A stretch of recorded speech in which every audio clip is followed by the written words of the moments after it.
see? Yeah. Yes. Okay. So, good morning, everybody, and welcome to the second edition of the BPM Blockchain Forum. I am Giovanni Meroni, and together with Jose Maria Garcia and Agnes Koschmiedel, will be the session chair for today's session and also today's keynote session after lunch. Before we start, we deep dive into the presentation. I'd like to talk a bit about the submission we received. In particular, this year we received 10 papers were submitted and 5% were accepted, with a total of 50% of acceptance rate, which I think is in line with the previous edition of the Blockchain Forum. Unfortunately, yeah, the number of submissions was a bit less than last year's, but this is, I think, deputy to two main reasons. One is, the corona pandemic, who had unfortunately struck all our lives in a way or another during this year. The second reason is that probably blockchain is now a topic that is getting more and more popular, and we also have mature papers that are now being published also in journals and conferences.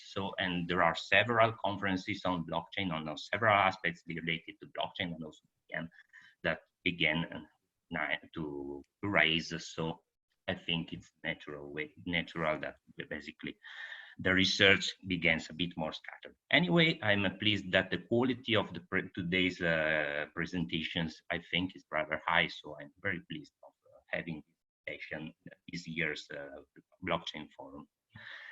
Concerning the demographics of the people who submitted it, we can see that basically they're mostly located in Europe, but nevertheless, we were able also to cross the European boundaries by also having papers from United States, from Mexico, and also from Australia.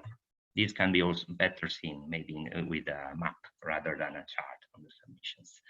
And as a final remark, before I leave the word to today's speakers, I'd like to let you know that we will carry on a small poll on the new challenges that you as audience think that are relevant in blockchain and BPM within the next 5 years. To participate to this poll, I invite you to log into the Whova application on your smartphone, or if you are old-fashioned like me, on the Whova website, go to the community section, then look it up as a topic BC Forum as a keyword, and then just answer the question, which is, in your opinion, which research questions and challenges on blockchain for BPM should be addressed during the next 5 years? I'd like to remind you that the poll will be open until the end of today's keynote, so until more or less 2 p.m. of today. After that, we will have a short discussion and we will find the top 5 or top 6 challenges that the community agrees on that will be relevant for the next 5 years. Okay, with no further ado, I will just stop screen sharing and leave the word to the first presenter of today, which is Marcel Müller, with the work Silver Bullet for All Trust Issues, Blockchain-Based Trust Patterns and Collaborative Business Process. Please, Marcel, the floor is yours. Thank you very much, Giovanni. Yes, as you already said, I want to talk with you today a little about trust and what blockchain can exactly do to help trust issues in collaborative business processes. And why are we looking into trust? Why is this something which is worth researching? Well, if you could see over the last even 20 or 30 years, you could see some kind of meta trends in business processes. They became over the time more and more complex, and more people got involved in such collaborative business processes. I have here a small example from this from the domain of supply chain management. So when you think back in the 1990s, a vast majority of the deliveries in Europe was just domestic. So I have a package and I want to send it to somebody else here in Germany where I'm located. So back then I just went to the Deutsche Post, so the German national carrier, so to speak, give them here my package, tell them, hey, bring my package to this guy, and I would be done with it. But over the last 30 years, this whole field changed a little bit. Digitization, internationalization of processes evolved, and our supply chains became a little bit more complex. So, for example, if I want today send something around Europe, which might potentially have a higher value, something like medicine. So imagine I want to send a package with cancer medicine here from Berlin to Amsterdam in the Netherlands. Then I first hand it over to Deutsche Post. Deutsche Post is is looking at my package and says, okay, I will get it somewhere there, but we do not have delivery trucks or people in the Netherlands. So they gave it to DHL. DHL is flying it over to Amsterdam, and at Schiphol Airport, DHL is handing over the package to PostNL, which is basically there for the last mile delivery, how to say. And this makes a very complex process, and with a lot of involved collaborators.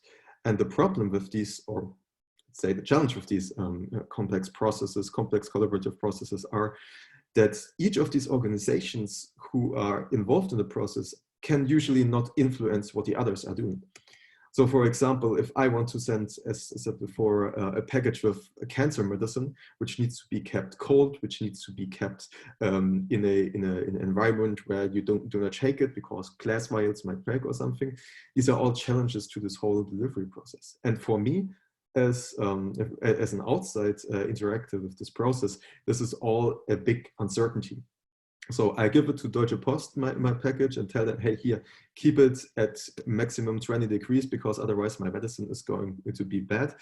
And then I do not even know what Deutsche Post is doing. They say, sure thing, I will take care of it, but what they are doing behind the scenes, I don't know. It's uncertainty. And from me as an outside point of view, this makes me that there's a need to trust the people in this collaboration.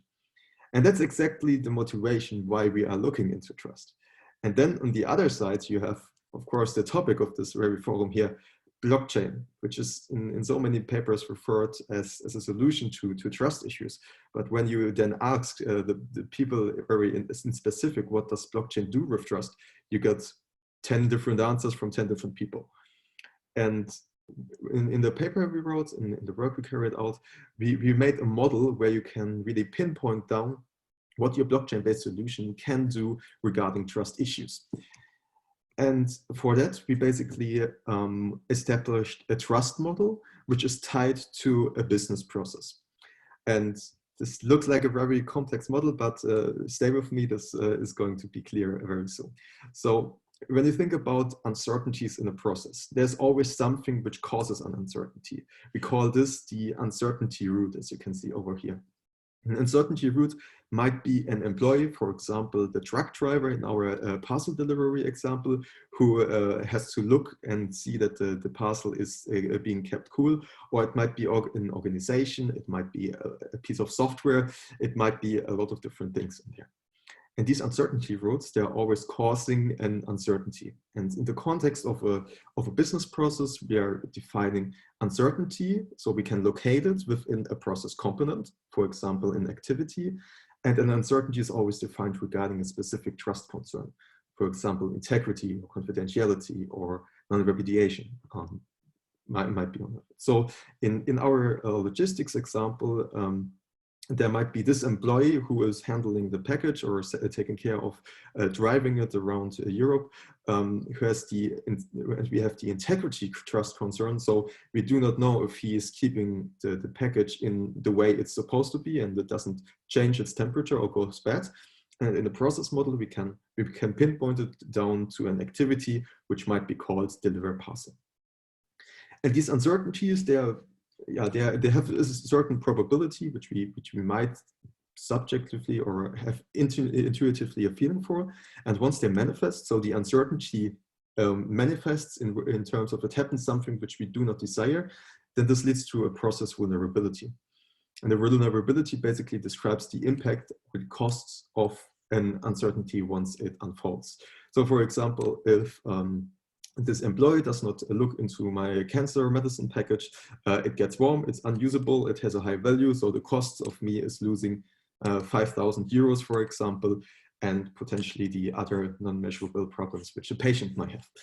And that's basically how uncertainties come to problems. And then we are here in this section over here.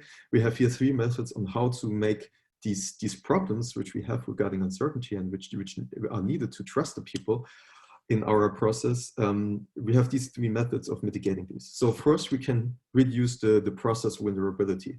This is mitigating the impact in case something goes wrong. So for example, an insurance where we basically say, okay, this package is insured for 5,000 euros. And if you fail to keep my cancer medicine cool, then you just give me the 5,000 euros. This is basically then mitigating the impacts, the vulnerability once this uncertainty happens. We can also address the uncertainty directly by maybe adding an additional employee to our process who's just there to monitor the package, or we can introduce additional outside sources of confidence. For example, before I decide to go with Deutsche Post for my international delivery, I look online, I look for Yelp and see who's best in Europe for international deliveries. And then I have in a reputation system something like 4.9 out of 5 stars. And this gives me then a confidence that Deutsche Post will help with this somehow. And based on this model, we basically define these 5 dimensions of a trust enhancing method: the uncertainty root, the trust concern, and additional limitations as a base how we can classify trust enhancing patterns with any kind of technology, and in this case specifically for the blockchain technology. And in the paper we wrote, we basically identified these 6 major trust enhancing patterns. They are by far not complete. It's just what we figured out so far. There might be more, and there might be more developed in the future. So, for example, the blockchain as a tamper-proof hash storage is, when we speak in terms of the taxonomy we built, the uncertainty comes from the data and the integrity of the data, of a piece of data. And in the process, for example, modeled in BPMN also, we can locate this uncertainty near a data object. So the idea is, if you are not sure that somebody is not tampering with your data, you just hash your data, you write a hash on the blockchain, and you can always prove that it might have been altered. A very similar principle is using the blockchain as a transparent event log, where you basically are looking into the non-repudiation trust concern. For example, if you, in our package delivery example, you force people to log these events when the package got too warm on the blockchain, when they are happening, you can later not deny that this actually happened, because the blockchain cannot be altered in the usual configuration. We're not talking here about oracles. I think we quite have a few other topics about oracles, but in general, once it got on the blockchain, you cannot alter it. Then there are 2 more patterns which are there to reduce uncertainty, which is one is basically using the blockchain as a business process engine, which is there to basically orchestrate your choreography on-chain. Or we can basically also use the smart contracts to encode the programming logic of activities.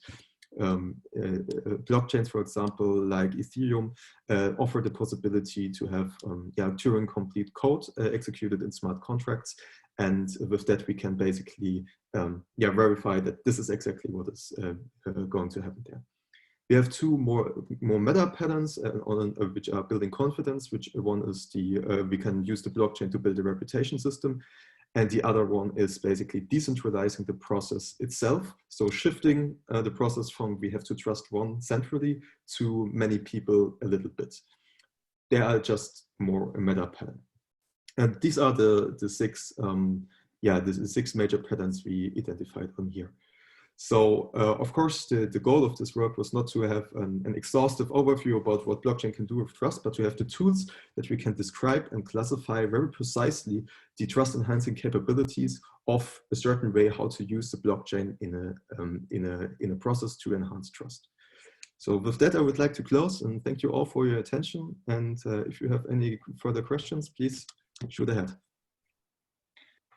So thank you for your question, for your presentation, Marcel. And just one thing I forgot to mention: if you have questions, you can speak live by raising your virtual hand with the Zoom interface, or if you prefer just for us to read out aloud your question, you can use the Q&A button on Zoom interface.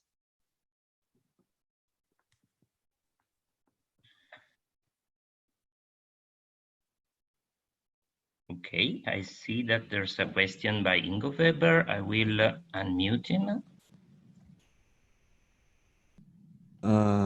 Yes, hello. Thank you, Marta. We are now colleagues. Yes. Yeah, maybe we should meet face to face, but let's take that offline. My question about your talk, and thank you for that, is what is your definition of trust? Because you can define trust sort of in a system sense. One system relies on another system, or you can define it between organizations or people. So what is the kind of trust that you're focusing on here? That's a very good question, because indeed there's not one like universal definition of trust. So we are looking into a trust definition which is more centered about the process and the actors in the process rather than on systems. So basically, trust in how we see it is basically the feeling of how you assess the likelihood that a process will perform as you want it to be. So it's mostly our view on trust is very centered on the process and what happens in a process rather than on seeing it on an abstraction layer of systems. Basically the intention or the expectation of the performance. Okay. Yes, it's more, I mean, you could, this trust model we have here, you can of course use it for software systems, but you can also use it for processes where you have a high amount of manual activities in there, because there you also have roots of uncertainty, which are employees who do not perform or might not perform like you like you are intending them to be performing. So we are more on a level above, where we can basically accommodate all use cases for manual activities, these interorganizational relationships, but also for its software systems implementing parts of a process. Yeah, I mean, if you look at software systems and trust notions, there one accepted definition would basically to accept the risk of possible failure and that affecting you. But so that's, as you correctly said, there is not one commonly accepted trust definition for all areas. Thank you. Thank you very much. Okay, any further questions?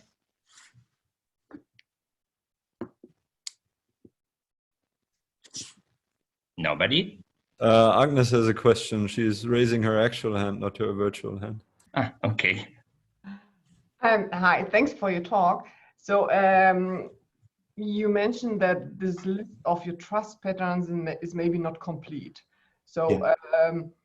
What would you say, what is necessary to complete the list, or what are the, when will you complete it, or can you maybe comment on this?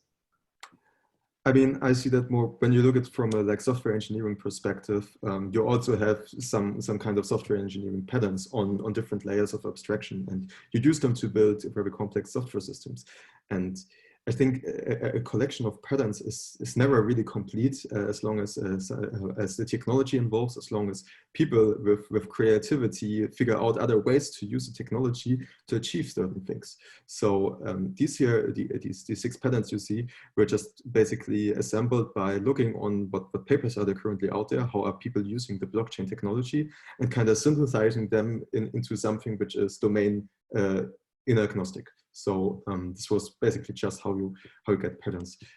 I think to answer your question more specifically, if we to make a collection where this is more complete, I really see this more as a collection of patterns or practices to use and to solve in an engineering way trust issues you might have in your process.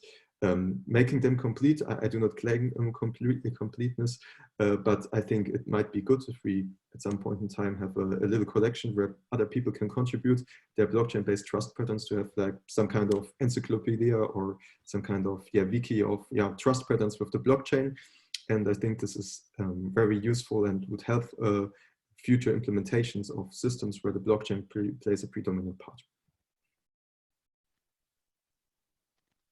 Thank you for your question. Okay, thank you very much, Marcel, and give him we give you a virtual applause. Thank you very much. And I think we can move to the second presentation, and the speaker will be Kamran Mamadzada, and the presentation title is Blockchain Oracles, a framework for blockchain-based applications. Yes, thank you, Giovanni. Can you see my screen? Yes. Yeah, so hello, everyone. My name is Kamran, and I'm one of the authors of the Blockchain Oracles paper, and today I will be presenting it. So first of all, let's go through the background. What is blockchain? As you all probably know, blockchain is a decentralized distributed ledger technology that allows entities to transact in a secure way. Then we have external sources, so the data that exists in the outside world. But there's a challenge with that, is that it's very difficult to get the external data into the blockchain in a trusted manner. And for that reason, oracles were introduced. And the objective of our research was to introduce a framework that would help the analysts and developers in implementing or choosing an oracle solution. And to do that, we've used the systematic literature review according to Kitchenham guidelines. So our review protocol consists of, you probably remember this slide previously, of the following questions. So first of all, we looked at, okay, what kind of information exists out there in the real world? What are the properties that oracles need to have to be able to bring that information into the blockchain? What kind of encryption mechanisms those oracles have? How do they actually validate the data? Because one of the challenges is that if the information gets into the blockchain, it's almost impossible to erase it or to modify it. Thus, we have to make sure that it's validated before bringing it into the blockchain. And at the end is, how do we actually integrate oracles into the blockchain? And so based on our systematic literature review, we've come up with a framework. And you can read this framework. This is a visual representation of it from left to right. And so we're going to go through each of the parts in brief. So the first question, okay, what kind of information are we bringing into the blockchain? And we've identified two major types. First being the sensor data. What sensor data is basically any information that's collected by vehicles, by IoT devices. And the second type of information being the web content. So data that exists out there in the internet, basically. Secondly is what kind of oracle types exist out there. And so we've classified them based on the papers using certain attributes. So first is physical attribute. Is this a tangible or intangible oracle? And what this simply means that tangible oracles would be potentially physical devices, as we mentioned before. And intangible oracles would be just a piece of code, software that exists somewhere. The second attribute, the second property of the oracle is its decision-making capacity. As like you would have in blockchains, you could have a centralized decision-making capacity or a decentralized way of making a decision on the data. And the examples of the papers that introduced tangible and centralized weight is, for example, the IoT-aided smart grid, where the data from the IoT devices would come into the blockchain via the oracle. And the intangible decentralized is an example, prediction market platforms, which are quite popular. Examples like Augur, Eternity, or Truthcoin. Next, we look at what kind of blockchain types. So this is quite standard in the sense that we've uncovered, we've looked at the blockchain types that exist out there. And in those papers, we saw that they also use public permissionless, which is basically anyone can participate on the blockchain network. An example, for example, Practical Data Feed Service, PDFS, is an oracle that would bring web content into Ethereum. And then there were papers like Profit, which is a prediction market platform, which actually implemented their own public permissionless blockchain. Then you would have permissioned, where with a permissioned blockchain, you have a limited group of people that can participate in it. And one of the papers, for example, Edenchain, which is an asset tokenization platform, they've taken the Ethereum, but they've limited into a group of participants. Some papers also used both of the ways, so some sort of a hybrid approach. And there was one paper that actually implemented the semi-permissioned, where the blockchain network was open for access, but you would need to go through an approval process before accessing it. Then we looked at, okay, what kind of properties oracles would have in terms of encryption. And here we've looked at two ways. So when the data comes from outside world to the oracle, and here we saw that three major types that are PKI, which is mostly for web content, and PKI stands for Public Key Infrastructure, and it uses TLS, the Transport Layer Security Protocol. Then there were some papers that implemented symmetric and asymmetric cryptography when they were bringing data from the sources to the oracle. And then we would have papers where the data from Oracle to the blockchain, and how would that be encrypted? And we saw that, yeah, they've used asymmetric cryptography to actually encrypt information that goes from Oracle to the blockchain. One of the important parts is, how do oracles actually validate the data? And here we found out that just like in blockchain, some of the Oracle papers also implemented a consensus mechanism. An example would be a majority voting mechanism, which one of the papers Witnet has introduced. But quite a few of those papers actually didn't have any verification process, where they inherently simply trusted the third party. An example would be Edenchain, which is a programmable economy platform. And there they would have partners that would partners in terms of like physical device manufacturers, and they would just inherently trust those manufacturers to bring in correct information. One paper actually had a self-verification mechanism where they would have an RFID signature verification. So basically, RFID chip would already have a mechanism to verify that the data is correct, and this would be used in the supply chain tracking of clothing, specifically clothing items. And final, how do we actually integrate the oracles into the blockchain? And a couple of methods that were found through the papers is most popular is custom smart contract interface. So you would have a smart contract on the blockchain itself, and then the oracle would communicate with that smart contract.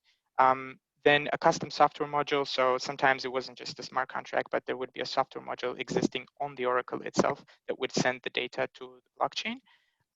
There was one paper, interesting one, which had a custom solution that used Origin Stamp, which is a timestamping service, in combination with Craquelure, which is basically dry paint on products, and it was used to track supply chain items.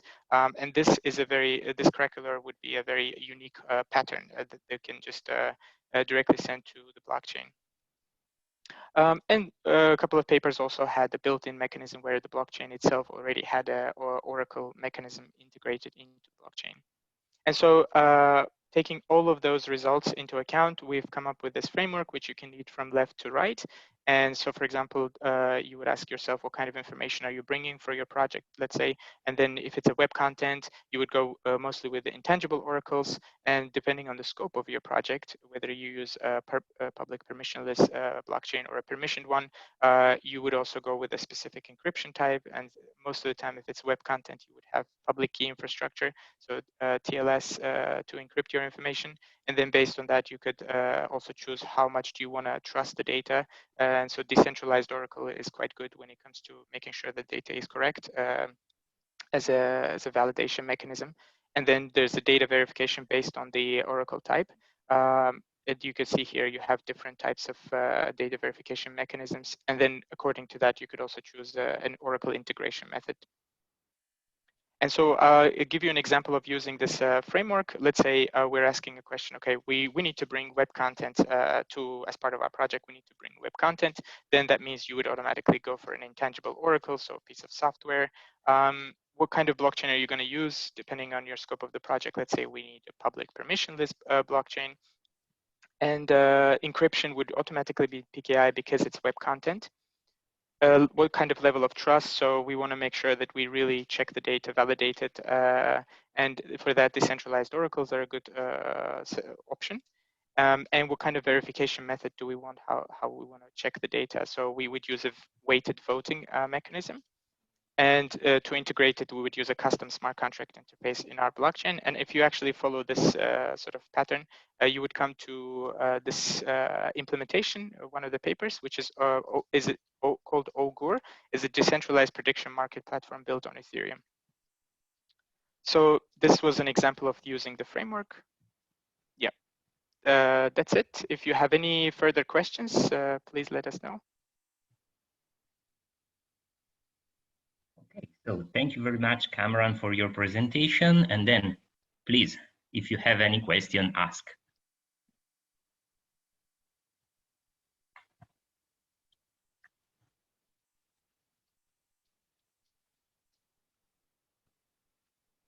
Yeah, I see there's a question by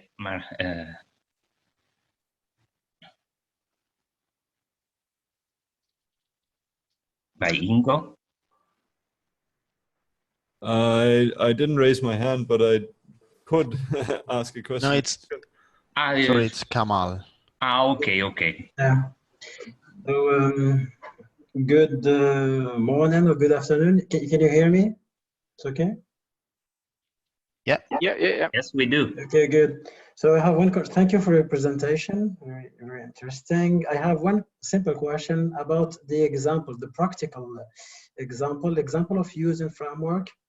Yeah. Do you know why they name it Augur? The example that you used.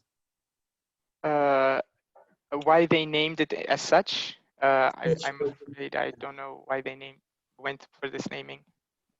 Okay. Okay. Thank you. Thank you. It was my first question, my only question. Thank you. Okay. But I can find it out. Okay, no problem. No problem. Thank you.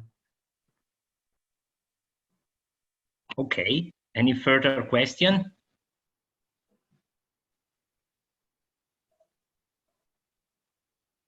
Ingo, you can go. All right. Yeah, could you step back to the previous slide, the one before this one, with the one with the framework with the big overview? I don't know if this is a layouting problem, but maybe I didn't understand something. It looks like you're saying there's a centralized oracle which does majority voting in the second line. Can you explain how that would work? Because if it's centralized, then aren't you asking somebody to tell you, like, what is the temperature right now, asking the German weather service to give you the temperature and they give it to you? Like, how does this have to do anything with majority voting?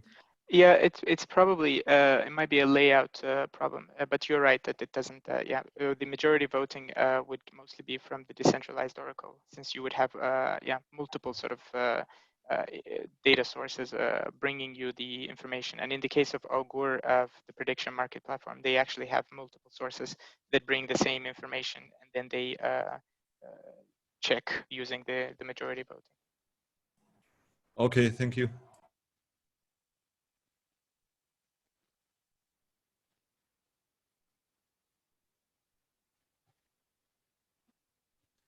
I do have another question. Yes, yes, please. If I may. I think your method is very interesting, but maybe can you tell me where in your dimensions which you put in here, where can I see, what do you define to be the truth? So I mean, if you go for Augur, of course it's a voting, but there is not really in Augur it's a prediction market, so there's not really an objective classification that what they say is the truth. So if there's I think there's always this example of on playing on football bets, and you say Germany is winning against Spain 2-1 or something. and the majority votes on that, but they have the possibility to vote, of course, in direction which is not the truth. What I am really not quite understand here, where do you define here in these segments how you are defining the truth? Yeah, well, we don't necessarily define the truth in the sense that, so if I bring the example of Augur, yes, they do the majority voting, but they have a mechanism in place where if you, because these are the participants of the network that contribute and say, okay, this is the truth, this is the true data, and if they find out that it's not true data, they will get penalized. And so there's a certain element of like reputation that you really want to, the participants really want to make sure that they are correct. And so they use that penalization element. But as I said, there's quite a few papers where there was just, no data verification because they built, they inherently were trusting the participants because either it was a closed network or just in terms of, for example, if you look at IoT device-based papers, then they were trusting that the device functions properly and that the data that comes through the device is correct. And the same with there was papers with vehicle sensor data as well. So they simply, made that assumption that the information mostly would be correct and trustful. So. Okay. So but there is no truth definition per se, because I think in the real world it's quite challenging to. Yeah, it is. It is absolutely. So basically, it's your dimension of the data verification together with additional mechanisms to incentivize people to do exactly what the actual truth is. Okay. Yeah. Cool. Thank you. Okay. I think we can now move to the third presentation, which is carried out by Roman Mühlberger. And the title is Foundational Oracle Patterns Connecting Blockchain to the Off-Chain World.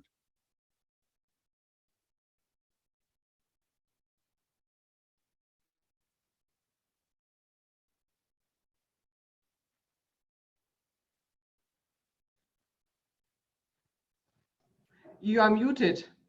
Yeah, we can hear you, Roman. Thank you very much for your introduction, Giovanni. My name is Roman, and I will be introducing our research on foundational Oracle patterns connecting blockchain to the off-chain world. This research has been a joint endeavor, between me and my co-authors from Vienna University of Business and Economics, from MIT, from Sapienza University of Rome, TU Berlin, and University of Vienna. I obviously doesn't, okay. So in blockchain, everything starts in our case with a transaction. You may know from externally owned accounts to another external owned accounts, you can send transactions, you can send money, for instance, in first generation blockchains.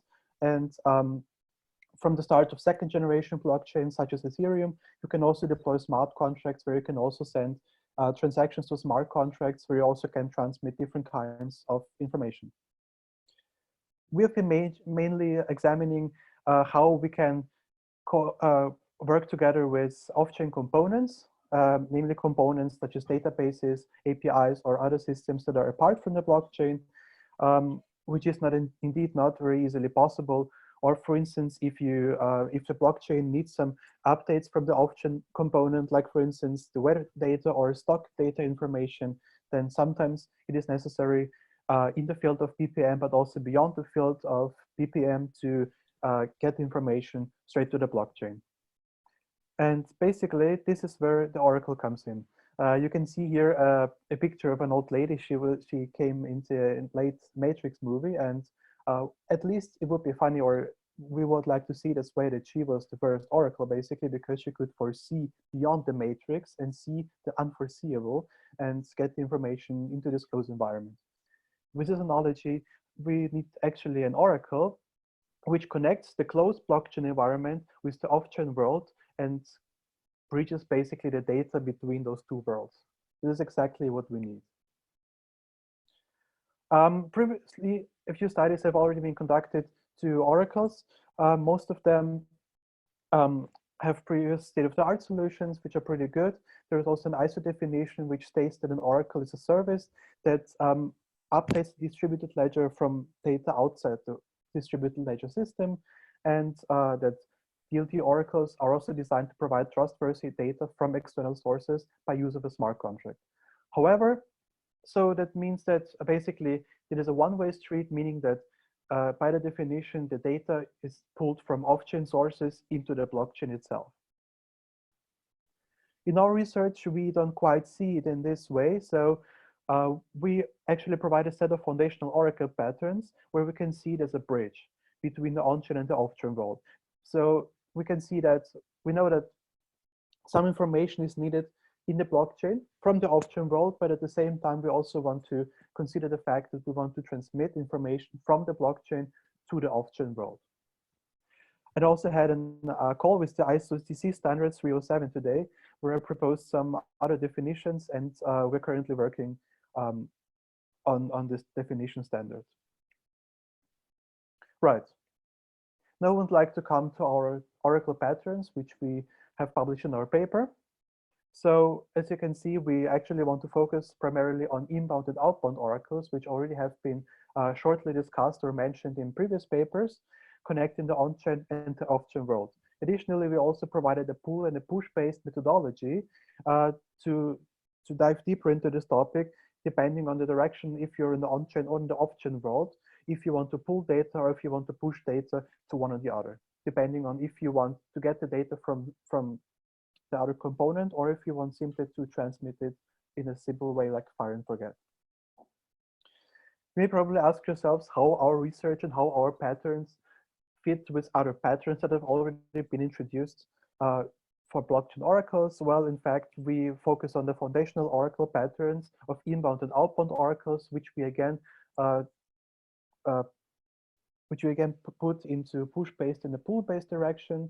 And of course, all the other patterns that have already been introduced, such as architecture ones, on-chain design patterns, data source patterns, implementational patterns, or complexity patterns that have already been introduced for blockchain oracles can be classified in either of those.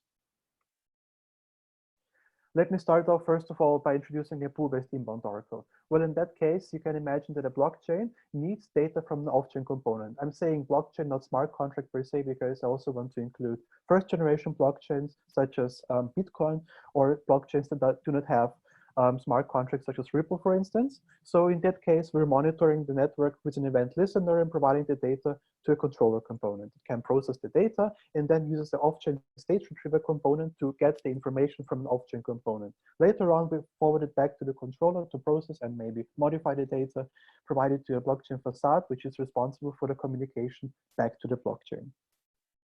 This is like the overall sense, like most of the pool-based inbound oracle works like the most definitions that have been around for oracles in the recent future. Another oracle pattern is the push-based inbound oracle. So here the interaction starts clearly at an off-chain component, where we listen to updates on an off-chain component, like for instance, a database entry over query and API. And after an update actually happens in this off-chain component, we would like to provide it to the controller, which processes the data and provides it to the blockchain facade to build and send the transaction to the blockchain.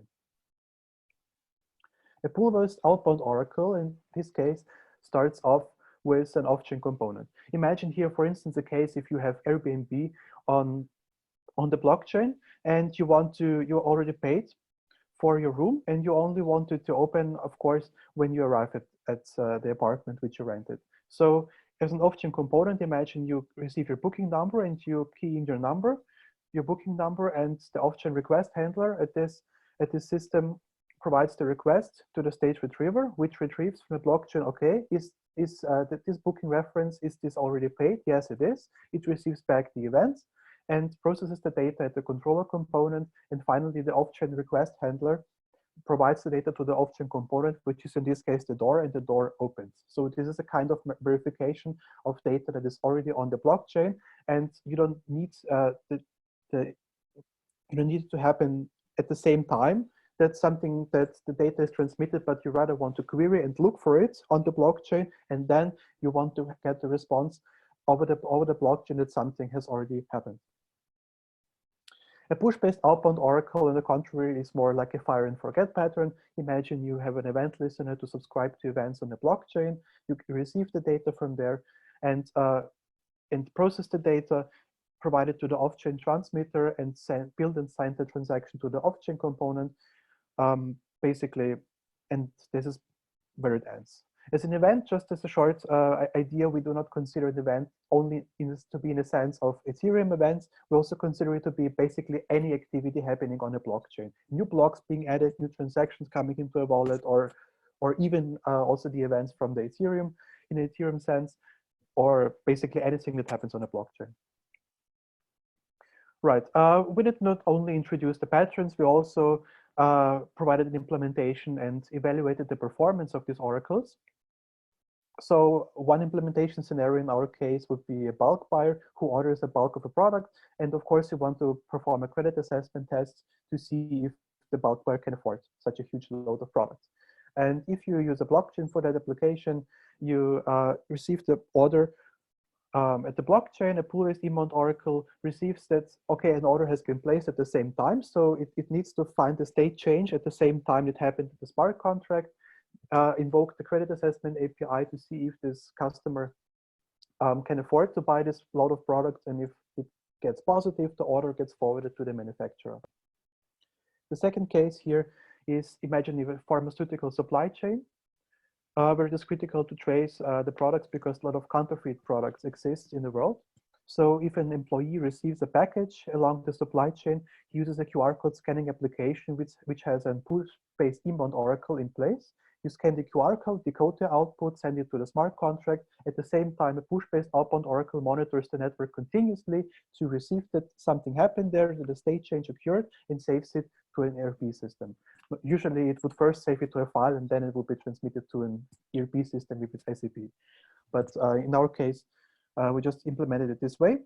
The second case would be a pool-based outbound oracle, how it may function. Imagine a bulk buyer wants to know where his product currently is, at what production stage it currently is. So he uses a web application that has a pool-based outbound oracle in place to provide the number of his order. And then it queries the smart contract and sees if there are any updates to a specific booking order to get the information, okay, where in the supply chain is it currently, and how long might it take until it arrives at my place. Yes, we also did a performance measurement. So we implemented all these oracle types, and we let them run continuously throughout day and night. Every half an hour, a transaction on a test network in Ropsten. And we let it even run on holidays to see if it makes any difference depending on the time that it takes. We can see from previous research, the typical median commit time of transactions takes about 200 seconds. I would say that we're doing pretty fine in this area, considering we have thousands and thousands of transactions. You can see our paper for more information on that. Apart from the performance in time, we also measure the cost performance. You know, for two of these oracles, as they have writing operations to the blockchain, need to pay something, the push-based Immount oracle and the pool-based Immount oracle.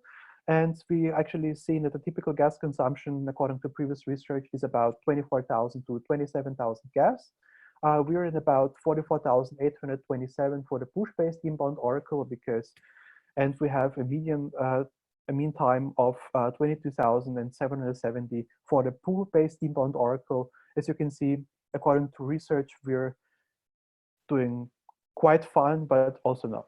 So it basically depends on the situation, network.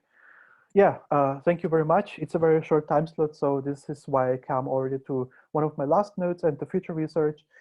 For future research, we may want to examine multiple blockchain protocols. We may want to see the impact of exchange rates and the quantity on execution costs. We may use more use cases for that, measure the information exchange between blockchains and how it works between one blockchain and another blockchain, and also combine the four oracle patterns.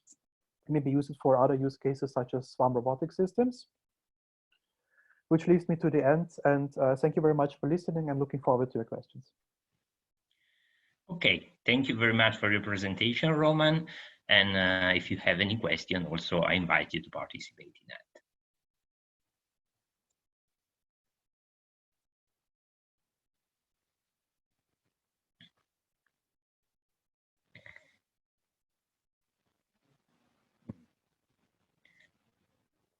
No questions so far from the audience, but We do have a couple of questions. There's a live question. Okay. Also.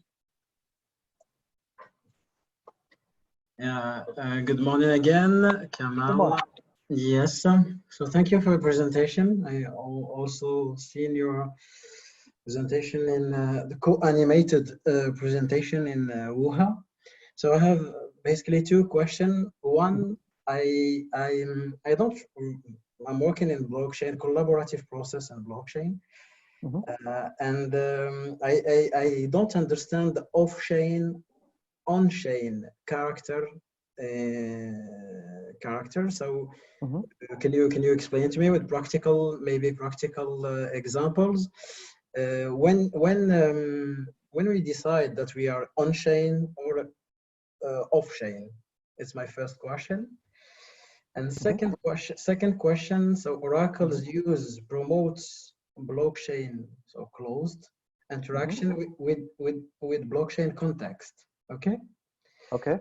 So what about the interoperability between blockchains? So is it an area of research? Is it something that Oracles will answer to? Because one of the main research area is to see how to make two blockchain discuss. So it's my second question. Thank you. To the first one, what we define to be on-chain and off-chain. Well, on-chain is basically a blockchain itself as a closed environment. So we, for instance, can say that all the transactions are on the blockchain, everything that actually is part of the whole network, smart contracts, and the transaction logs that are saved within the network. As an off-chain, we define basically all the things that are apart from the blockchain, which means they do not directly work together with a blockchain. They are not a part of the blockchain. Like for instance, a database, an IoT device, or even a script that bridges the on-chain and the off-chain environment. So probably if you implement an Oracle, most of the logic will be apart from the blockchain itself. I hope I somehow could answer that question. Okay. The second one about connecting two different blockchain types. Well, I implicated it for further research. I believe that will be possible in a way that you can connect one blockchain, another blockchain with an Oracle, because you can combine all these 4 Oracle patterns. So if you use a push-based outbound Oracle from the one blockchain, you can also use a push-based inbound Oracle to another blockchain. So currently, it is indeed very good possible to first correspond in the off-chain environment, but still, if you want to directly connect 2 blockchains together, I'm not sure if this is any way possible, especially if there are 2 different protocols. As it's a closed environment, so you need the Oracle as a bridge between those 2. Okay, thank you.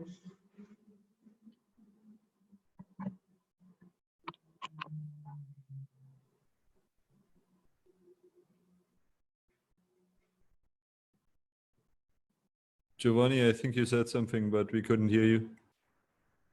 Sorry, I muted myself. Yeah, I was just asking if there is any question more. Okay, nobody. Well, then I do have a question on your work. Basically, by seeing all the patterns you proposed, I see that most of them work at least appear to me to work somewhat in a stateless manner. I mean, it's true that there is always an event listener that listens to the requests carried out from the blockchain. But I mean, yeah, basically what you do either in the push or pull fashion is just you ask for an event, for information, the Oracle retrieves this information and then provides that to you. I was curious if you are also taking into consideration, or want you to work on that in the future work, to propose also stateful patterns. Like I'm interested to receive all the kind of information that will be sent regarding an aspect, I don't know, regarding, for instance, the steps of a shipment, and then you just say ask for this to the Oracle, and then the Oracle autonomously retrieves and provides you this information, like for instance in a publish subscribe manner? Well, basically, we try to combine those patterns and make them abstract as possible to let developers decide how and what they want to implement. For instance, we try to have here the step of process data at the controller, which basically can also have some computational logic in the controller. So what you're asking, if you want to ask an Oracle to provide specific information, that might probably be something like a pull-based outbound Oracle, where you from outside of the world you can provide a query or anything else. So we actually request data, provide the request to the controller, and the controller can then is a major component who can process the information, for instance, create custom queries, have any artificial intelligence components or anything else that can also take ideas from the blockchain. So our patterns are basically very generic. We try to enable as much as possible, but still provide developers with a guideline on how to think, how to solve the Oracle's issue. I see. But so actually, to clarify a little bit the question, maybe, and as you showed the sequence diagram, I would say if you can put, say, the flow from the blockchain to the state retriever and the one from the state retriever to the controller as a loop in a loop, not only in a. Oh yeah, of course, definitely, yeah.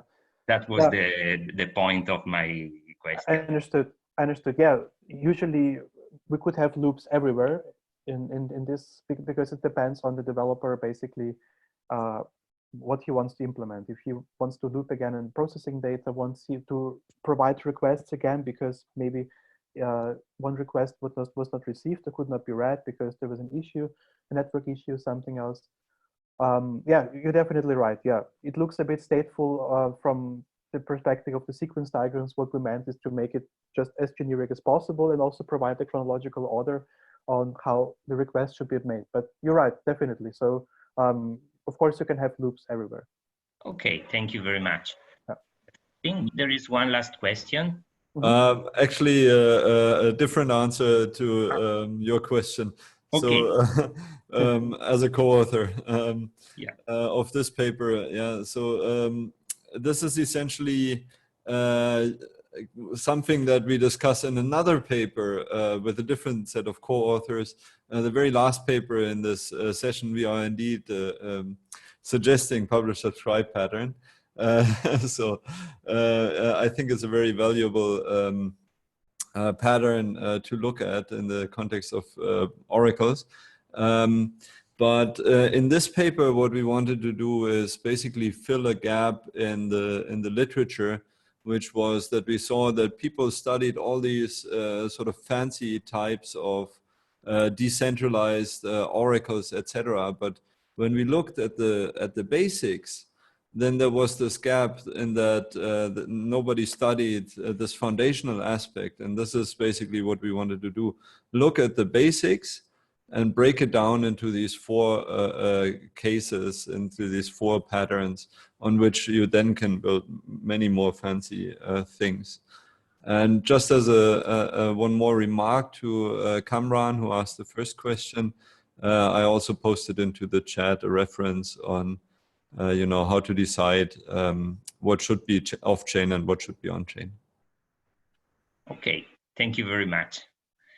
Well, we can then move to the fourth presenter, which is Ruben Post, and the work is the role of modeling in blockchain process design. Thank you. Thank you. Let me share my screen.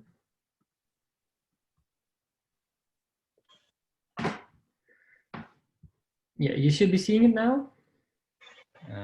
No, unfortunately, I see. Okay, now probably. Okay, yeah. now we see that. Okay, great. So welcome everybody. First off, thank you to the conference for making it all possible digitally. It's very interesting to see it from a different perspective, digital instead of physical. I will be presenting our paper named "The Role of Modeling in Blockchain Process Design," and I will structure the presentation a bit different, as I hope it will be added value to the paper itself. So let me start off by introducing the authors. It's written by myself, Stijn Kas, and Koen Smits. We're all affiliated with the HU University of Applied Sciences in Utrecht. Before I get into the research, I want to start off with a general definition of blockchain we used during the research. And this is important because we spoke to a lot of different people in the field, and we wanted to get as large of a definition as possible. So we simply defined blockchain as a decentralized network. So that when we spoke about blockchain with these people, they had a very broad view of how they used it. So they wouldn't get stuck on what is the definition, is this blockchain, is this blockchain, just a very generic definition in that sense. So when we spoke to these people, we talked about modeling. And before we spoke to these people, we tried to define what modeling really is. So we found a couple of levels in modeling. We saw that some people define modeling as just discussing something. And when you go down the list, you see that it becomes more concrete. So you start working with whiteboards or with just paper or drawings. And the next level is using tools or techniques like BPMN or a tool like Visio or Draw.io. And then the most concrete level we found was the low coding environments like Mendix, Pegasystems, those kind of environments. And that was really necessary to get a full scope of what modeling is. So we discussed blockchain, we discussed modeling, and how do these integrate? And we wanted to keep it as open, as broad as possible. So the people we spoke to really got a green field of thinking in that sense. Another thing we looked at was the current role of modeling. So how is modeling currently used? We saw that it's used for communicating between users and developers. So if a developer wants to make program I and the user describes program X, they can use modeling to really communicate the requirements, to communicate what they actually want to each other. The next part of the role was helping analysts understand the domain that they're in. So besides just communicating with each other, it also helps understanding what you're actually up against. How does the application field look like? Why do we need to use blockchain? How can it help us, etc. It's also used as input for design. So we've got a blockchain application. How will we design this? And this is typical, like the BPMN process models you often see, or the flowcharts. They really describe how the process will look like when the application is finally built. And lastly, we see that it's used for documentation for future reference. But then there was a problem, because this research, obviously, it started out with a problem. And the problem was that from practice, we heard that these modeling techniques with the roles and the levels that we defined, they didn't really match up with how blockchain was used or how people wanted to use blockchain when starting a project. So we found that they really didn't match. So to be more specific, there was a lack of interoperability in the current enterprise architecture. They said that, well, we want to use blockchain, however, we are stuck with legacy, we are stuck with other applications that can't integrate a blockchain easily. So we want to use blockchain, but we can't. That was one of the problems. One of the other things was that it enabled new ways for organizations to both collaborate and communicate. This is, of course, all very interesting and useful, but it's also kind of a paradigm shift for the people that have to use it. So that was another problem, or another thing that they got stuck on, that they had very different views when they opposed other people or other organizations that wanted to collaborate with them when building a blockchain application. So the question we asked ourselves was, what is the role of modeling during blockchain process design? The way we researched this is we did 30 semi-structured interviews with people mostly in the Netherlands, but most of them who also worked at an international organization. We did 2 case studies and 2 applications of blockchain that really that were also in production, or at least they had a coin running and they had some use cases with governmental agencies or organizations in general. And in the end, we did 2 focus groups to really get a grasp of what we learned during these interviews and during these case studies. During all of this, we used a simple PDCA cycle to really get to know our audience, get to know which kind of questions we had to ask, etc. This was the interview protocol we used. And as you can see, we shifted some questions around. And this was very important during the interviews. because the way that we asked the questions really helped the participants understand how they ran their projects. A lot of the times the participants actually said, yeah, I never really thought of why or how we use blockchain in this way until we had this interview. So it was really interesting to see that the people that we spoke to, they got a better grasp of how they ran the project after we discussed how they used modeling in their project. So the focus groups that I spoke about, we held them at our own university. We had 2 focus groups, and here we really tried to define what we learned during these interviews. And it was really interesting to see how these professionals that worked with blockchain already, how they defined blockchain for themselves. It really helped us get a grasp of how the answers that we derived from the interviews, how they reflected to professionals. We obviously used, we transcribed it, etc. And we did this at the LISC Center in Utrecht. Many of you will probably know LISC. It's a cryptocurrency, and they actually have a community center in Utrecht. I think it's funded by the LISC community as well. And they offer places for people interested in blockchain or doing something with blockchain to work. So we met a lot of interesting people there as well. When we transcribed it and we got all the answers, we really tried to get a grasp of what this all meant. And as you can see here, it was a work in progress at the time. In the paper, you will see the actual results. But we really tried to derive the answers from the data that we had. So when we come back to the question that we asked ourselves, what is the role of modeling during blockchain process design? The one thing we noticed was that the role stays the same. You still use it to communicate, to understand the domain. It's still input for design and documentation. But the main difference is the object. So as an example, when you model in a normal project, a lot of people said you're in your own organization. You don't necessarily need to work with other organizations. It's very, it's one level. And what we noticed was that it's, you often don't focus on just a part of the organization when working with blockchain. You really take a holistic view of the entire organization or the entire landscape.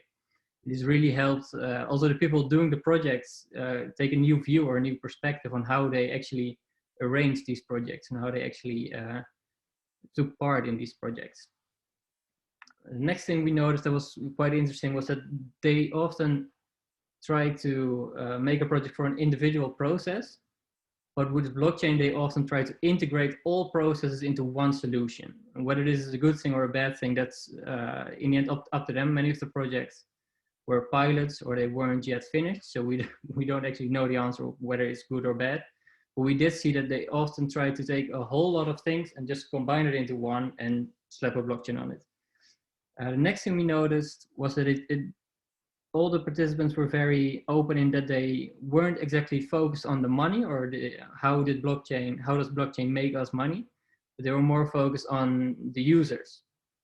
And this was quite interesting to see because the focus on the users really changed the perspective of how they looked at these projects as well. Not being focused on the monetary value gave them a different perspective. So these things were the things that we noticed during the interviews, but of course we also had to look at the future research, and this is quite a big part of the research because all of the projects that we looked at, they were really in the early stages of getting developed or getting becoming in production. So future research was a big process of the entire research. So what we needed to do was figure out a way to make those modeling techniques fit blockchain. And one of the things we saw that was very interesting was that they often take a bird's eye view of the entire process or the entire landscape instead of just from one perspective. And they said that the modeling tools right now, they lack these kinds of capabilities to really integrate different processes across organization as well. So obviously there's not yet a specific answer for this, or there's not a specific part of a language or a tool that we can address and say this part of the tool needs to be developed or this part of the tool needs to change. But they did say that integrating process tools or integrating process techniques was really part of the challenges that they are facing right now. And another thing is that they all said we need to start talking and need to start integrating the users more, because they become a central part of the application when they start using blockchain. Part of the data quality, part of the trust that you hope to gain by using a blockchain is caused by the users that actually use the application. And because you use these people use the application as well, they really try to integrate them while making the application.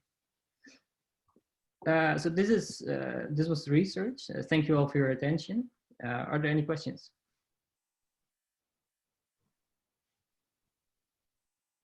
I see there's a question from Marcel. Yes, thank you for your talk. I think it's very interesting. And it's very relevant to myself.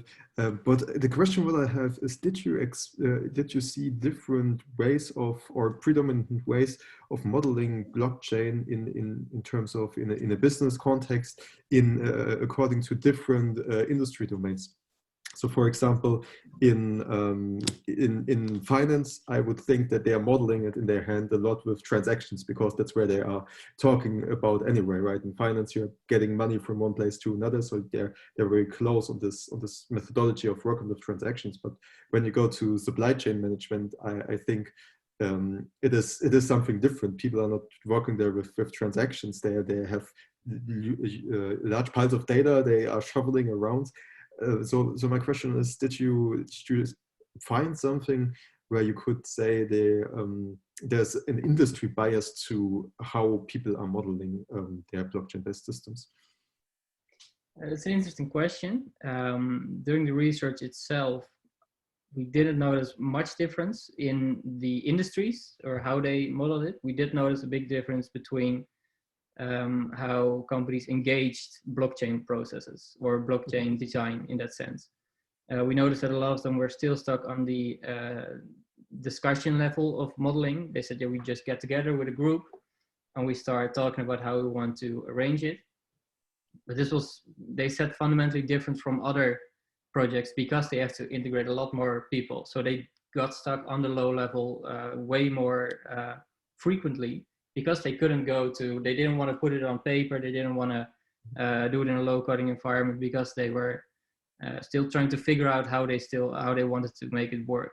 So to answer your question, I don't think right now I can say that there's a difference between the industries.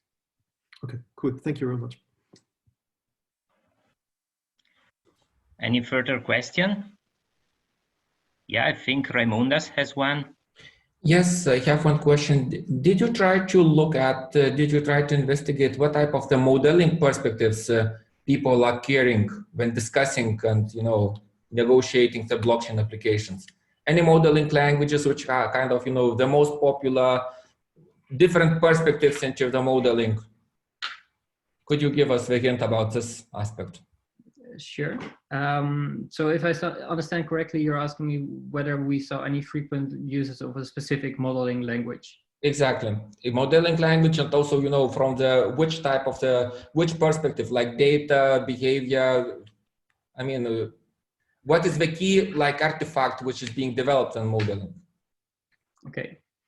So, well, to answer the first part, the modeling languages, we didn't see a lot of specific modeling languages. Most of them still use the old UML languages, old BPMN languages, just to get a grasp of what they were up against. But the artifacts that were developed, we saw a lot more focus on getting to the core of a process. So they took all these processes together and they tried to really separate all activities in those processes. So instead of a flowchart with the entire process, you got a lot of specific parts of the process, small parts that really integrated the whole process. I don't know if you understand what I mean, but it's okay. Okay, well that was the biggest difference. The artifacts that were developed weren't big artifacts, but they were a lot of small artifacts. Mm-hmm. I see there's also one question from the chat, and the question is, what is the practical use of blockchain with BPM, BPMS, or RPA in companies today? Do you have any found any information on that while carrying out your survey? We didn't really talk about RPA, if that's the part of the question, and the relevance of using BPMN or other languages with blockchain was really just as all the other projects that you would do without a blockchain. It didn't really change how you use BPMN or how you use UML. Like we noticed, the role of modeling still stayed the same. The only difference was what you modeled. So BPMN was still used to get a grasp of the process. UML was still used to make a functional design or a technical design, etc. I'm not sure if that answers the question because I can't really see the chat right now, but if not, please let me know. Okay, I think it does. Otherwise, I invite the participant to contact you privately and ask further information on that. Okay, we can now move to the final question, to the final presentation, which is carried out by Jan Ladlife, and it's entitled External Data Monitoring Using Oracles in Blockchain-Based Process Execution. Yeah, thanks for the introduction, and also thanks for sticking with me during the lunch break. So we have heard a lot of talks about oracles today. It seems to be quite a fashionable topic, but I hope to give an additional perspective on it. So whereas Kamran was more or less focused on the technological aspects of oracles, and Roman was focused on the foundational patterns, I hope to give some perspective on the applications in BPM. I also want to give you another case study, another use case from my own experience for why we need oracles. So I've been using the train a lot in the past before COVID, and there's always something happening when you use the train. So once I had a train ticket, and the day before the weather service published a severe weather warning, and the train was canceled just out of as a precaution. And this was noticed by my train company, and I got all my money back. Another time I had a ticket for a train, and the track was closed. Something happened on the track, and 10 minutes before departure, everything broke down basically. And I got a voucher for the price of the ticket. So in both cases, I didn't get to my destination, but at least I got some compensation. And if you want to model something like that in a business process, you usually have models like this. So we have an event-based gateway with two conditional events, E1 and E2, where one listens to the severe weather warning and one listens to the status of the track. And then based on what happens first, there's a different process outcome.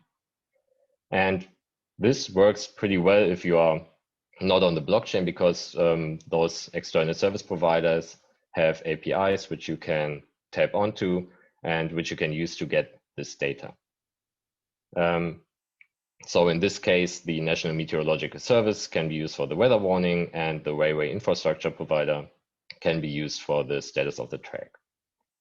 However, as we've heard numerous times now, the blockchain is a closed world environment. So data cannot just be cannot just get external data from within the blockchain for integrity reasons. And the traditional solution to this is to use blockchain oracles. So I want to quickly glance over it because we've seen it numerous times already. So in the traditional setting, blockchain oracles are made up of two components: an oracle provider, which is located off-chain, and an oracle smart contract. And one common pattern is that the oracle provider uses the regular APIs to get the external data, feeds it into the oracle smart contract, which then makes the data available on the blockchain, and I can just use it within my process smart contract. And I call this storage oracle. It sometimes has different names. So in the previous paper, it was pool-based, I guess. And another pattern is the request response pattern, where the Oracle smart contract on the blockchain serves more of a proxy function. So I send my request to this proxy smart contract, This is picked up by the Oracle provider via the event interfaces of the blockchain, and then the Oracle provider sends me the result in a separate transaction. So in both cases, I got my data, and I can work on enforcing the process logic on the blockchain on the smart contract. However, there's one aspect that is missing here, and that is that the blockchain is transaction driven. So if we look at the timeline of events, then we can see that we have one transaction where we activate the gateway and where we start listening to events. However, the smart contract is not continuously running. So after the transaction ends, the smart contract is basically passive until a new transaction comes in. And if you look at this example timeline, the weather worsens until at some point it's a severe weather warning is issued, which is the level 2 in this case. And at some point it gets better again. The route is opened, but during the storm is closed at some point. So the regular behavior that you would expect would be to fire event E1 because the severe weather warning was issued first. However, it could happen that the next transaction to actually target the smart contract and evaluate the event-based gateway comes in at this point. So at the point in time where TX2 is mined, the weather warning isn't severe anymore and the track is closed.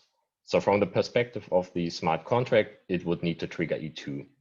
This is wrong, of course. And in the paper, we describe several solutions to this problem. So how can we support the semantics of such deferred choice scenarios on the blockchain? And a simple solution would be to just sample more frequently.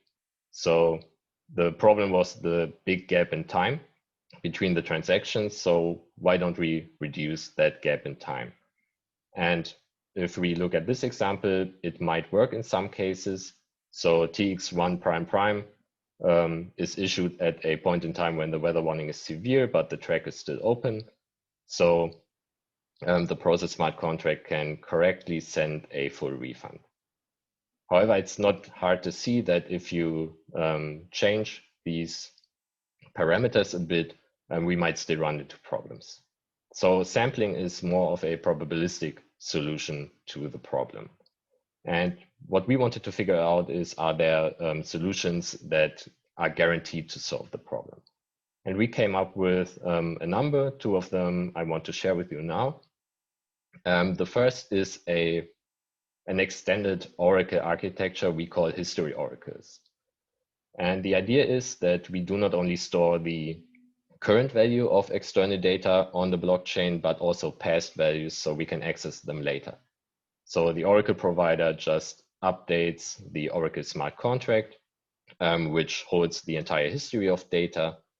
And then I, as a process smart contract, can get access to this data and have an historical perspective on the whole situation. The second pattern we came up with is using the well-known publish subscribe pattern that's also used in software engineering a lot. And it's basically an extension of the request response oracle. So we subscribe to the oracle, get the current value, and then on each update of the external data source, we get notified via a separate transaction. And these 2 types of oracles can be used to solve this problem of not knowing what happened first, basically. So to get back to the example timeline, we have a transaction where the gateway G is reached and activated, and we start listening. If we are using the publish subscribe oracle pattern, we will be notified of any changes to the external data sources. In particular, when the weather warning changes to level 2, so there's a severe weather warning, we get a transaction and we can trigger E1. And we know that at this point, no other event has happened yet because we would have been notified, as that's the primary goal of the publish subscribe pattern.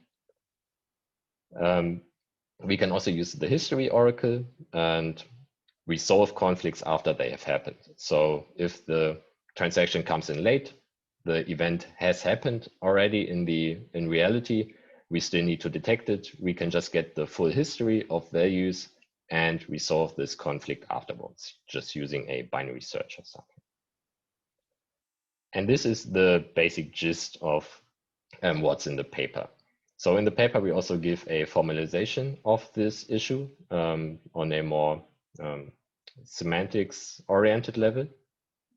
We also introduce multiple other sampling strategies that improve transaction usage, because if you're familiar with blockchain, you know that each transaction is really expensive and you want to reduce the amount of transactions you send. We also introduce more oracle architectures. For example, the off-chain history oracle, where the history of values is not stored on-chain, but off-chain, obviously saving storage cost. We also propose conditional interfaces where we externalize the condition evaluation to the oracle, which somehow introduces trust issues, but is beneficial in different ways. And then we also provide a preliminary evaluation and discuss the limitations of our approaches. I also want to use this opportunity to point you to parallel work, which might be of interest to you if you're interested in this paper, where we look at the more low-level problems of determining time on blockchain. And currently, we are working on implementing all of this to provide some empirical evidence of our preliminary evaluation, and hope that we can give a holistic view of deferred choice scenarios on blockchain in the future. And with that, I thank you for your attention. Thank you very much, Jan, for your presentation. Any questions from the audience?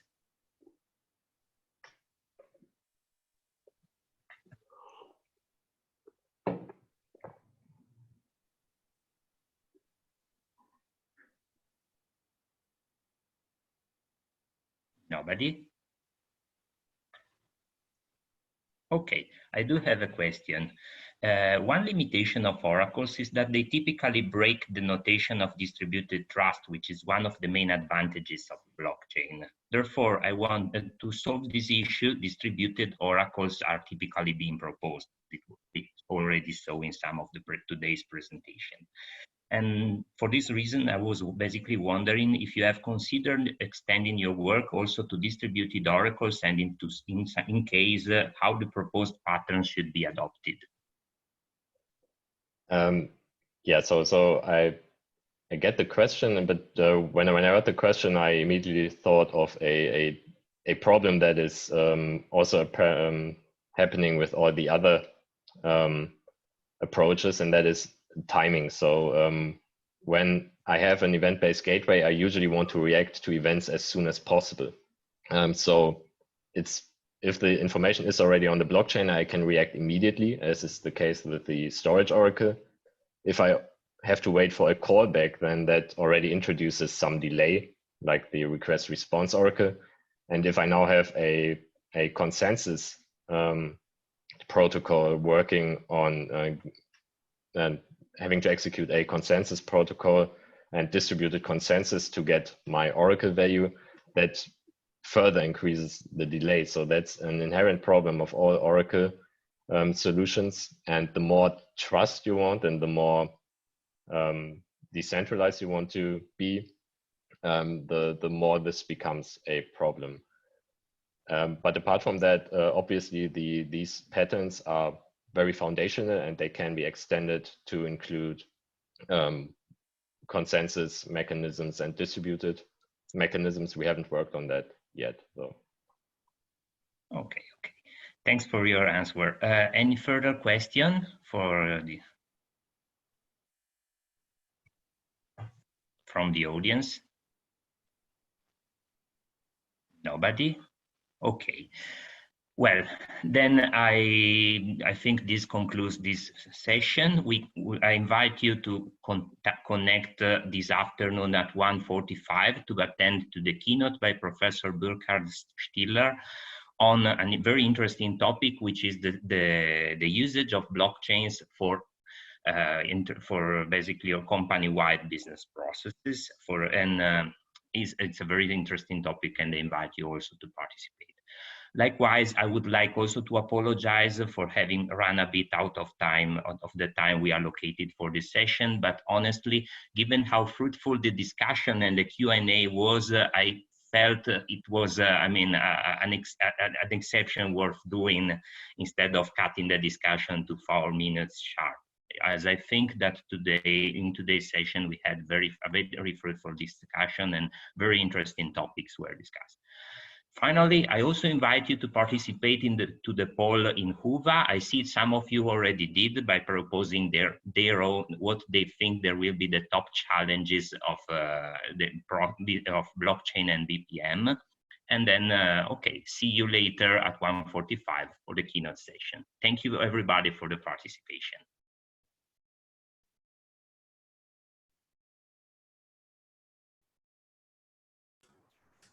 Thank you. Bye. Thank you. Bye.